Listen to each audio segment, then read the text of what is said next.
About 5 months ago, with the help of Matthew Ivanhoe, the cultivated collector, I purchased a 1997 Lamborghini Diablo SV out of Japan with the plan to import it here to the US. Now, this was not an immaculate, perfect, primo example of a Diablo like Matthew would normally sell. It was an Ed Bolian example. It was terribly modified, horrible condition, needed a lot of work, but it was a great starter for a project and something that I could enjoy as the worst example available of a really, really cool car. And a month ago, it landed at the port of Long Beach just before we were arriving into Redondo Beach at the end of the US Express, where me and John Ficarra and Trevin Hermosillo from Sway drove a 1976 Rolls-Royce Silver Shadow from New York to LA in a cannonball style drive. And so when we got there, ridiculously, without major incident, the car was already there in the valet because we'd had it flatbedded from the port to the Portofino so that the next day we could drive it to SEMA for a Glossit transformation. So me and Arnie Toman took a car that was totally untested, had been sitting for at least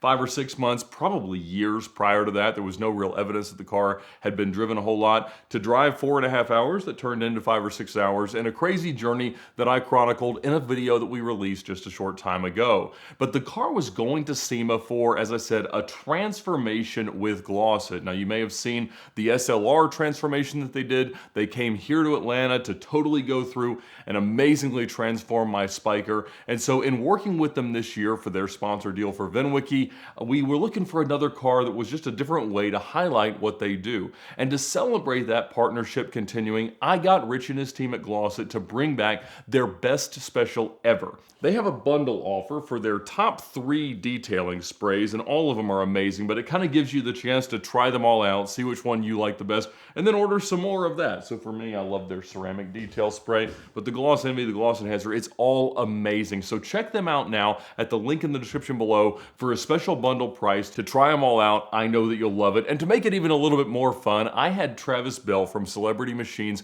make us replicas of this car's 7,000 Japanese license plate, and I autographed 100 of them for Rich. And so the first 100 people that order the special offer get an autographed Japanese Diablo license plate from me, from Travis, and from Glossit. So check it out now to thank them for their support of VINwiki and get yourself some Glossit goodness. Now, again, this was going to be a little different than what we did with the SLR and what we did with the Spiker, because those were paint correction, ceramic coating, normal detail. This car is ultimately going to require some pretty significant paint work to go back to its original Rosso Imola. And so as I released that video and some pictures and things that I'd learned about the car on Instagram, I actually got an amazing message from a guy named Vid from Croatia.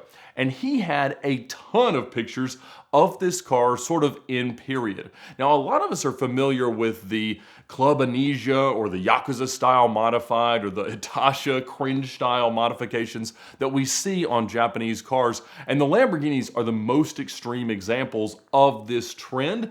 And this car, to me, is the craziest Japanese modified Lamborghini that I'd ever seen, especially after seeing the photos that he had. And I'll show those here because it's absolutely insane. The number of lights, the number of televisions, the number of modifications, the graphics, the rhinestones, everything.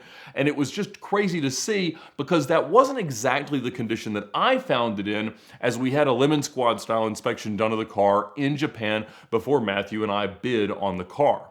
So there was no hiding the history of modification to this car, but the condition that it was in when I got it and when we bid on it was that most of the stuff had been peeled off. A lot of that had peeled some of the paint off. A lot of the lights and the extra screens and things like that had been cut out of the car. So there are loose wires, cut wires everywhere, in and out of every panel, under every piece of carpet, trim panel, things like that. And so the car was clearly, obviously from the pictures and from just looking at it today, hugely modified. But when I got it, it really just had this gigantic picnic table, carbon fiber wing, and some gigantic wheels, and a few lights left over that I guess were more inconvenient to remove. And so when it landed in LA, that's exactly as it was. There was still one light strobing in one of the front grills that was killing the battery, so you had to turn that off, but The kill switch was a little bit iffy as to whether or not it would re-engage when you wanted the car to start. So frequently we had to push start the car. We had to deal with the help of Jared Pink, actually getting access to be able to put fuel in the car because we didn't have the key to the fuel door. And so the journey there was pretty crazy. But when we got to gloss it, the goal was to make the car look as stock as possible. Now, when I started doing this and posting on Instagram and talking about it, there was a lot of pushback that like the car belongs in its crazy modified Japanese state. But to be quite honest, when you look at like the Hello Kitty steering wheel with rhinestones all over it, like obviously that is not my personal taste. It is hugely significant, both with respect to the country of Japan and the trends and modifications in these cars, but it wasn't the way that I wanted it, and it wasn't what the car was at the time. And so as I really just want a car to be cosmetically presentable and in the most interesting form for what it is, as it would have been sold stock factory from Lamborghini, I wanted to do that in a way that wouldn't necessarily keep a future owner of the car from being able to put it back to that craziness if they wanted to. The decision was to wrap the car in a factory looking color, put the factory wing back on, which I was able to source along with the correct factory bumper and all the mounting hardware, the factory wheels, the factory graphics, and everything that I needed to make the car generally look stock from Alex Hess in Germany. So those had all landed and gone with Arnie's help to Las Vegas, and so the goal was to transform the car around SEMA in Vegas as we were there for the event. Cameron Davis from DC Motorworks and Aaron Tulin showed up along with Ben Charlie Safari Wilson, and we got the wing off, started to get the car clean, sanding down some of the really rough paint spots, and generally getting the car ready for Gloss It to transform the car. There was no end to the ridiculous things that you find when you start going through this car. I mean, when you drive it, it will randomly start speaking to you in Japanese. Again, there's wires poking out of everything that have just been cut. There's lights everywhere, switches everywhere. Everywhere you turn, something is weird. The turn signals don't really work if the lights aren't on, and if you use the turn signal, it turns on. It was turning on the rear backup light, and if you put it into reverse, it was turning the turn signal on, so we had to switch those wires. Somebody kind of threw this car back together to put it in the auction where we found it, and it would have been cool for it to retain all of its crazy graphics, all of its crazy lights, all the things, but at the end of the day, I was able to achieve what is my perfect version of what this car could be. And if somebody in the future chooses to put it back, I think it would certainly warrant that. That would be a very cool preservation of what this car was, or let's say a recreation of what that car was. So Rich and his team assembled a master group of rap artists that were there for SEMA, generally led by Sharif from SS Customs, to wrap the car in a color that would resemble Lamborghini Verde Scandal. Now that to me is the most amazing and iconic color for a Diablo SV, but you have to keep in mind that there's less than 350 Diablo SVs ever built for the entire world. So this was originally a European VIN that again lived most of its life in Japan, but that makes these cars rarer than Diablo Roadsters, rarer than 6-liter Diablos, so a really special thing, and I wanted it to look as iconic as it possibly could. And so they found through platinum wrapping films this perfect atomic lime color that to me looked exactly like the references that we had for a Verde Scandal car. Now to my knowledge, there's only 2 Verde Scandal Diablo SVs in the US, and they are certainly well out of reach for me in terms of what it would take to buy one. They're $600,000-$700,000 value right now. But this wrap looked perfect, and along with the black wing, the black mirrors, the black wheels, I thought it was an amazing effect. And so they got the vinyl, I saw it in person, I said, look, this is perfect. That's exactly what I'm looking for. Now the team that Sharif from SS Customs assembled along with Rich from Gloss It was amazing. And so I'm going to list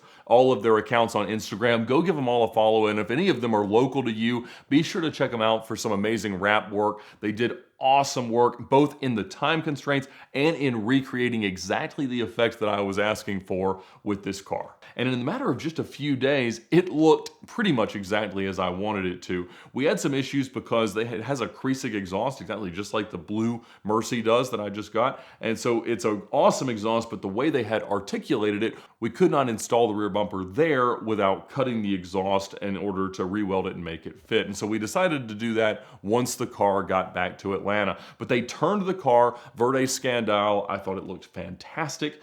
Now, I had to leave to go to the Hilton Head Concours a little bit before they were done, and so my first exposure to the car, fully color changed with the graphics on, with the wheels on, with the wing on, was when it came off the truck at DC Motor Works, where Cameron and his team were going to, again, do the exhaust modification to make that fit, make the bumper fit, and really finish the look. Now, the only thing that was left cosmetically at that point was adding back in some of the matte black elements that are in the front bumpers of the SVs to set them apart from the VTs and other cars that had a very similar bumper in the Diablo lineup. And so I ran the car over to my guys that do my clear bras here in Atlanta, AP3, and they were able to make it look exactly the way we had on the pictures and references of SVs that I could provide to them. So they did that, and then the car went to Butler, where they fitted the Pirelli Asymmetrico tires, reproductions of the exact tires the car should have, and they were able to adjust the ride height exactly to the right spec because it had been lifted in order to accommodate the gigantic wheels, and do a full alignment because that was wildly out of whack. And so as I got the car back,